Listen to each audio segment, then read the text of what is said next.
Единая Россия определилась с делегатами, которые отправятся на Всероссийский партийный съезд в Москве. Решение было принято на прошедшей 33-й Коми региональной конференции в Доме дружбы народов Республики. Также собравшиеся подвели итоги предварительного голосования, обсудили планы на грядущую предвыборную кампанию 2021. Какие цели поставлены, расскажет Наталья Юрина.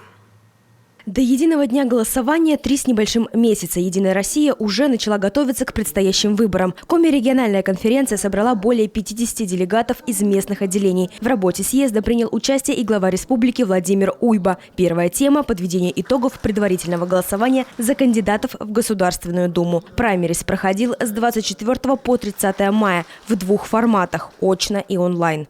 Я сам, будучи в командировке, воспользовался этой возможностью и проголосовал как раз в онлайн-режиме. Сочетание 2 форматов позволило продемонстрировать высший результат по явке избирателей. В Республике Коми этот результат превысил российский.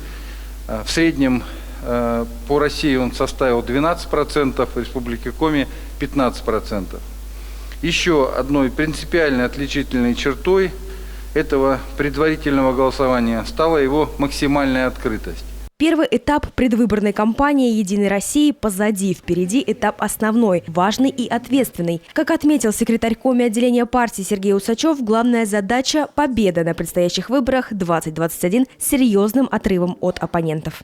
Если на сентябрьских выборах не победят наши кандидаты, то бесспорно в конечном итоге будет нанесен колоссальный ущерб будущему развитию республики. Колоссальный. Наши кандидаты должны попасть в состав Госдумы нового созыва. Без них не будет эффективной работы с федеральным центром на ближайшие годы. А без этой работы об эффективном развитии нашей республики, Арктики, для наших жителей говорить не приходится. Среди потенциальных кандидатов Руслан Магомедов, секретарь Воркутинского отделения партии «Единой России», одержал победу на праймерис по федеральному избирательному округу. Убежден, что главное богатство Республики Коми – это ее люди. А значит, необходимо в приоритетном порядке развивать социальную сферу и обеспечить адресную помощь жителям Республики Коми. И тем самым снизить уровень бедности в нашем регионе. В свою очередь, это невозможно сделать без поступательного развития промышленности и сельского хозяйства, так как это фундамент экономики Республики Коми. Второй вопрос в повестке конференции не менее важный и актуальный. Присутствующим необходимо выбрать тех, кто отправится в Москву на Всероссийский съезд «Единой России» в качестве делегатов. На голосование 2 кандидатуры. Руслан Магомедов и член партии, директор центра «Мой бизнес Коми» Сергей Жеребцов голосуют поднятыми вверх временными удостоверениями. Кто за?